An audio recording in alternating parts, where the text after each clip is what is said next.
හරි සුබ දවසක් වේවා කියලා පිළිගන්නවා. ඉතින් අද අපි කතා කරන්න යන්නේ ජාතික රක්ෂණ භාර අලමුදල රැකියා පුරප්පාඩු ගැන. ඉතින් අපි පළවෙනියෙන්ම කතා කරනවා අද කළමනාකරණ සහකාර මෙයාලගේ වැටුප් කාණ්ඩය වෙන්නේ MA11.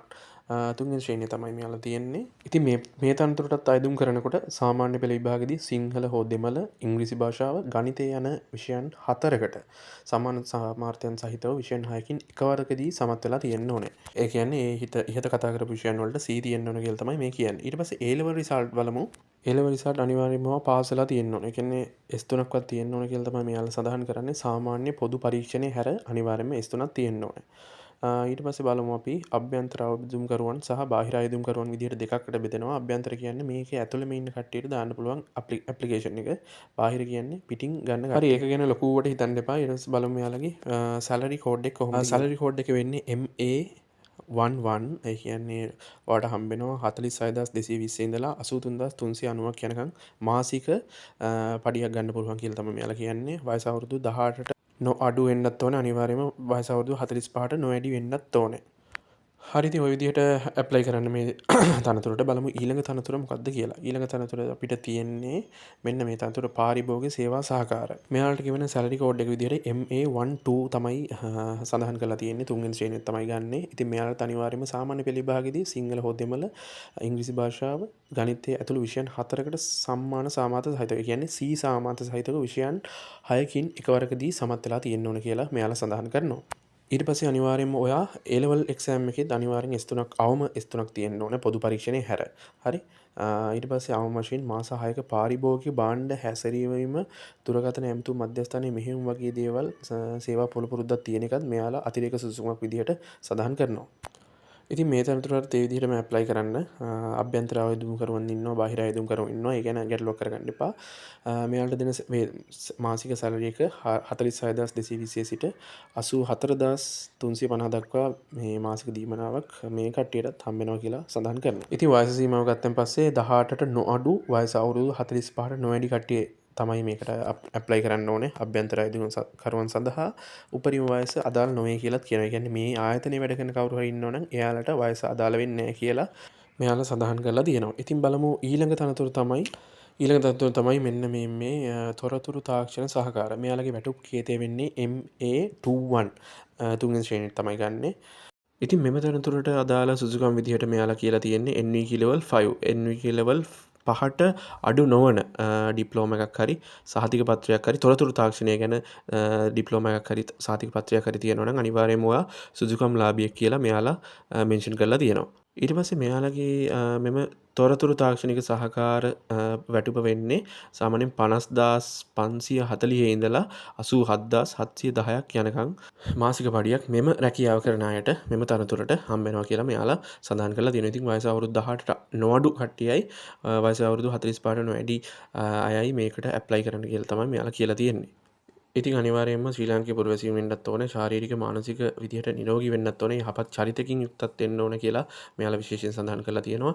ඉතින් බලමු අපි අයදුම් කරන්නේ කොහොමද කියලා. අයදුම් කරන්නේ මම මේකේ අන්තිමට සඳහන් කළා ඩිස්ක්‍රිප්ෂන් වල අයදුම් පත්‍රයක්. ඒක අරගෙන ඒක ඕපන් කරලා print එකක් දාගන්න. ඊට පස්සේ මේ print එක ආයදුම් පත්‍රයේ මම අර මේ වීඩියෝ එකේ පෙන්නලා තියෙන ආකාරයටම හරියට විස්තර ටික දාගෙන ඔයාගේ රිසල්ට් ෂීට් එහෙම තියෙනවා නේද? A level, O level, තව මොනවා හරි සර්ටිෆිකේට් එහෙම ඒ වගේ ඔරිජිනල් එක නෙමෙයි ෆොටෝ කොපියක් එහෙම ගහලා ඒ වගේ කොපිත් අමුණන්න ඕනේ. අර දැනටමත් රජයේ සේවය සංස්ථා ව්‍යවස්ථාවට මණ්ඩල වගේ ඉන්න කට්ටිය අපි අර කිව්වේ මේ බාහිර අයදුම්කරුවෝ කියලා. ඒ කට්ටිය මොකේ හරි ඉන්නවනම් රාජ්‍ය ආයතනයක ඉන්නවනම් ආයතන ප්‍රධානිය මගින් තමයි අයදුම්පත එවන්න ඕන කියලා සඳහන් කරලා තියෙනවා. ඊට පස්සේ මේවා පිළිවෙලක් කරගෙන අයදුම්පත අර රෙජිස්ටර් පෝස්ට් තමයි එවන්න ඕනේ. ඒකේ වම් පැත්තේ ඔයාලගේ අර මේකේ තනතුරේ නම ඔයා ඇප්ලයි කරන තනතුරේ නම එවන්න මේ ලියලා පැහැදිලිව සඳහන් කරලා එවන්න කියලා තියෙනවා. හරි අනිවාර්යයෙන්ම ඔයා මේ අයදුම් පත්‍රය එවන්න ඕනේ 2026යි 2යි 5 වෙනිදාට පෙර තමයි මේ ලියාපදිංචි අපැලෙන් එවන්න කියලා තමයි මෙයාලා කියන්නේ. ඉතින් පෙබරවාරි 5 වෙනිදාට පස්සේ එවනවා නම් මෙයාලා බාර ගන්න නැහැ කියලා කියනවා. මෙන්න මේ ලිපිනෙට තමයි එවන්න ඕන ප්‍රධාන විධායක නිලධාරී ජාතික රක්ෂණ භාර අරමුදල නොම්බර 95 ශ්‍රීමත් චිතම්පලම් ඒ ගාඩියන මාවත කොළඹ 2 කියන ලිපිනයට අනිවාර්යයෙන්ම එවන්න. හරි ඉතින් මේක තමයි පොදු අයදුම් පත්‍රය වෙන්නේ. ඉතින් මේකේ මුල ඉඳලාකට ඔයාලා දැන් මම අර දාලා තියෙනවා ඩිස්ක්‍රිප්ෂන් එකේ මේකේ සොෆ්ට් කොපි එක. ඒක අරගෙන print එකක් දාගන්න. ඉතින් print එකක් දාගෙන අනිවාර්යයෙන්ම අතින් තමයි මේක fill කරන්න ඕනේ. මුල ඉඳලා හරියට පැහැදිලි අකුරෙන් ඔයාගේ විස්තර ටික මේකේ ලියන්න. ඉතින් අර නම තියෙනවා, ලිපිනේ තියෙනවා, විවාහක අවිවාහක බව, ජාතික හැදුරුප්පත් අංකය, එතකොට උපන්දිනය, දුරකථන අංකය, දුරකථන අංක තියෙනවා නම් දෙකක් විතර දාන්න. හරි ඊට පස්සේ දිස්ත්‍රික්කය, ග්‍රාම නිලධාරි කොට්ටාසය, විද්‍යුත් ලිපිනය කියන්නේ ඊමේල් එක. ඊට පස්සේ තියෙන වැදගත්ම දේවල් තමයි මේ අධ්‍යාපන සුදුසුකම්. අධ්‍යාපන සුදුසුකම් වල හරියට ඔයාගේ රිසල්ට් ෂීට් එක බලලා O level, A level දෙකේම ඒ දේවල් ඔය දැන් මේ ඉස්සෙල්ලාම තියෙන්නේ සාමාන්‍ය පෙළ විභාගනේ. ඊට පස්සේ ඔයාගේ විභාග අංකය දාලා ඒ වර්ෂය දාලා හරියට ඒ ටික පුරව ගන්න. ඊට පස්සේ තියෙනවා අධ්‍යාපන සුදුසුකම් විදිහට ඒ ලෙවල් එක්සෑම් එකෙත් ඔයාගේ ඒ ලෙවල් කරපු අවුරුද්ද, එතකොට විෂයන් ටික ඒ ටික පැහැදිලිව දාගන්න. ඊට පස්සේ තියෙන වෘත්තීය සුදුසුකම්. මොකක් හරි කලින් මොකක් හරි ජොබ් එකක් කරලාද තියෙන්නේ ඒ ටික ඒකේ දාගන්න. වෙනත් සුදුසුකම් වලට ඔයාගේ සියලුම අධ්‍යාපන සුදුසුකම් මේකේ දාගන්න. උදාහරණයක් විදිහට සර්ටිෆිකේට් කෝස් කරලා තියෙනවද, ඉංග්‍රීසි කෝස් කරලා තියෙනවද, IT කෝස් කරලා තියෙනවද, ඒ ඔක්කොම දාගන්න. මේක පැහැදිලිව දාගන්න. හරි ඊට පස්සේ යට තියෙනවා ඔබ ගැන තොරතුරු විමසිය හැකි ඥාතීන් නොවන දෙදෙනෙකු පිළිබඳ විස්තර.